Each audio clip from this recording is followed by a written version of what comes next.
रहनुमा बनने के लिए विवाद की जरूरत है। विवाद सुलझाने के प्रयास में ही रहनुमा बन सकते हैं और विवाद के लिए बहाने की नहीं, धर्म की जरूरत है। धार्मिक होना निसंदेह अच्छी बात है। धर्म की स्थापना भी शायद इसीलिए की गई होगी क्योंकि यह अच्छी बात है। लेकिन धीरे धीरे धर्म झगड़े की वजह बनने लगी क्योंकि सत्ता या सल्तनत की नींव धर्म के सहारे खड़ी की जाने लगी। वर्तमान के 21वीं सदी में जब विज्ञान का बोलबाला है, तब भी सत्ता के लिए धर्म सबसे ताकतवर हथियार बना हुआ है। हर धर्म में धर्म की धार कम ना होने पाए, इसके लिए बराबर सक्रिय रहने वाले लोग और समूह मौजूद हैं। 21वीं सदी में धर्म का प्रोपेगेंडा और बढ़ाया ही जा रहा है।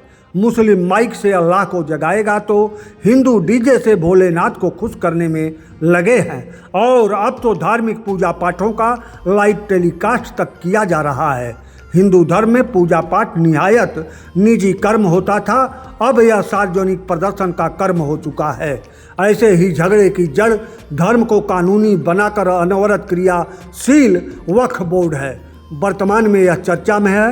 वक्फ बोर्ड मतलब मुस्लिमों का धार्मिक हथियार है, जिसमें इसमें संशोधन भी हुए और संशोधन पर धार्मिक लोग अपनी अपनी बाहें फुला रहे हैं। वक्फ बोर्ड अल्लाह के नाम पर दी गई ज़मीनें और रुपयों की देखभाल करने वाली संस्था बताई जाती है। वक्फ बोर्ड के पास भारत देश में 8 लाख एकड़ ज़मीन बताई जा रही है।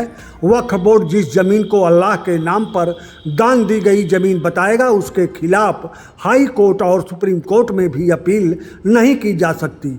वक्फ बोर्ड को यह साबित करना नहीं होगा कि यह अल्लाह के नाम पर दान दी गई ज़मीन है, बल्कि ज़मीन के मालिक को साबित करना होगा कि यह ज़मीन अल्लाह को दान नहीं दी गई है। अब इतना पेचीदा धार्मिक कानून क्यों कार्यरत है? 21वीं सदी में ऐसे कानून की ज़रूरत मुसलमानों के धार्मिक मौलवियों को क्यों है और हिंदुओं को इसे ख़त्म करने की ज़रूरत क्यों पड़ रही है?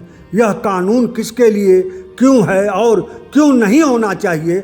ऐसा कानून, इस पर चर्चा करना भी देश के विकास के लिए कतई ज़रूरी नहीं है, क्योंकि ना तो अल्लाह को ज़मीन की ज़रूरत है, ना ही ईश्वर को ज़मीन की ज़रूरत है, ना ही महात्मा बुद्ध को ज़मीन चाहिए, ना ही महावीर भगवान को ज़मीन चाहिए और ना ही ईसा मसीह ज़मीन की मांग कर रहे हैं। तो ऐसे कानून का रहने देना और नहीं रहने देना दोनों अल्लाह और ईश्वर के लिए कतई ज़रूरी नहीं है। लेकिन ऐसे झगड़े की जड़ें सत्ता सल्तनत प्राप्त के लिए बहुत ज़रूरी हैं, क्योंकि जनमानस ऐसे मुद्दों पर तत्काल इकट्ठा होती है जिसमें उसका कोई फ़ायदा भले ही ना हो, सामने वाले का नुकसान दिखाई देना चाहिए। झगड़े के लिए बहाने की नहीं, बल्कि धर्म की ज़रूरत होती है। यह अभी 21वीं सदी तक सत्य है।